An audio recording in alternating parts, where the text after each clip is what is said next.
एक पाकिस्तानी बंदा फड़िया गया अपने ਉਹਨੂੰ पागल जाहिर करके फ्रांस की हुकूमत को हर महीने पैसे ले रहा सी ते काम भी कर रहा सी, लेकिन वो पागल नहीं सी। एक स्टोरी है की है, चलो तुहानू पूरी डिटेल छोटी जी वीडियो दस के सड़े घर दे कोले सही, ठीक है ना। अच्छा दोस्तों, फ्रांस में जो लोग यहाँ के नेशनल हैं, जिनके पास डॉक्यूमेंट्स हैं और वो काम नहीं कर सकते, वो बीमार हैं या उनकी कोई मजबूरी है या वो बेरोज़गार हैं, तो यहाँ की गवर्नमेंट उनको पैसे देती है। हर महीने उनको बीवी बच्चों समेत सबको खर्चा देगी। लेकिन रिसेंटली दो ऐसी पाकिस्तानी फैमिलीज पकड़ी गई हैं जो काम भी करती थी और गवर्नमेंट के कागजों में हर महीने ठीक ठाक पैसे भी ले रहे थे, बच्चों का खर्चा भी ले रहे थे और बेरोजगारी अलाउंस, सिक अलाउंस, काफ़ी पैसे बन जाते हैं, लाखों रुपया पाकिस्तानी बनता है। तो उन्होंने जो है ना क्रैकडाउन फ्रांस में शुरू कर दिया, पूरे फ्रांस में, ताकि जितने भी ऐसे लोग हैं जो पैसे ले रहे हैं लेकिन काम भी कर रहे हैं, यानी उन्होंने डॉक्यूमेंटेशन दी है कि हमें जो है ना वो जॉब नहीं मिल रही या हम बीमार हैं, हम मेंटली सिक हैं, कोई भी प्रॉब्लम दे के ना, मेडिकल दे के, तो वो गवर्नमेंट के कागजों में जॉब नहीं करते, लेकिन वो जॉब कर रहे हैं क्योंकि वो ठीक होते हैं, 2 नंबरी कर रहे हैं। पाकिस्तान की इससे बदनामी हो रही है। उन्होंने वाज़िया तौर पर कहा है कि जी पाकिस्तानी 2 फैमिलीज पकड़ी गई हैं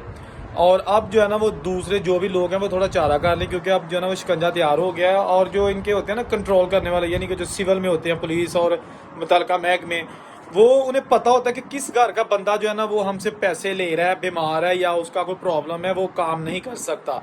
तो ये सिविल कपड़ों में जब काम का तकरीबन सुबह का टाइम होता है उस वक्त और शाम को वो जो है ना वहाँ गश्त करते हैं और इस दौरान वो देख लेते हैं नकलो हरकत। यानी कि अगर आप समझे कि एक हफ्ता भी कम से कम वो इस तरह का एक फैमिली के साथ जो है ना वो 2 बंदे गश्त करके देखे तो वो बंदा पकड़ लेते हैं कि ये काम से आ रहा है, काम पे जा रहा है, जैसे भी है। एनीवेज क्या कहते हैं, क्या कहा जाए, अब जो है ना वो कम से कम ये पाकिस्तानी नहीं और भी नेशनैलिटीज़ ऐसी हैं जो लोग हैं कुछ यहाँ पे जो ऐसा करते हैं और गवर्नमेंट को टीका लगाते हैं, काम भी करते हैं। अच्छा, ये जो काम करते हैं ना, ये टैक्स पे नहीं करते, ये करते हैं डेली वेजेस पे, यानी कि जैसे कोई रंग का काम हो गया, कंस्ट्रक्शन का काम हो गया या कोई भी ऐसा काम, सफाई वगैरह का, जिसमें कॉन्ट्रैक्ट शामिल नहीं होता, बड़ी जॉब नहीं होती, पैसे इनको थोड़े कम मिल जाते हैं, लेकिन ये कहते हैं कि सड़े घर दे कोले सही, ठीक है ना।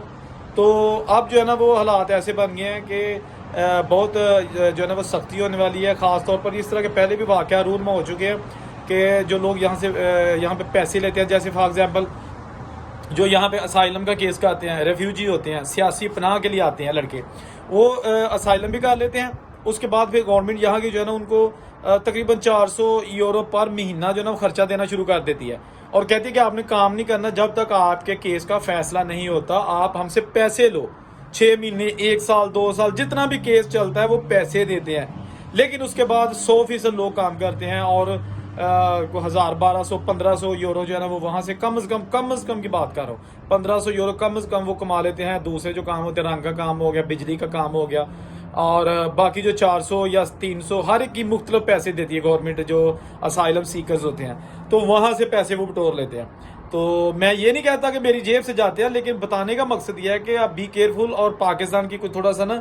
इज्जत का ख्याल करें। जब आप एक इस तरह के मुल्क में आपके पेपर्स बन जाते हैं और आप बाकायदा यहाँ पर फुल टाइम वर्क कर सकते हैं, तो फिर इस तरह की चवले ना मारा करें, कुछ खुदा का खौफ किया करें, एक दिन मरना भी है। जहाँ रहे खुश रहें, अल्लाह हाफिज़।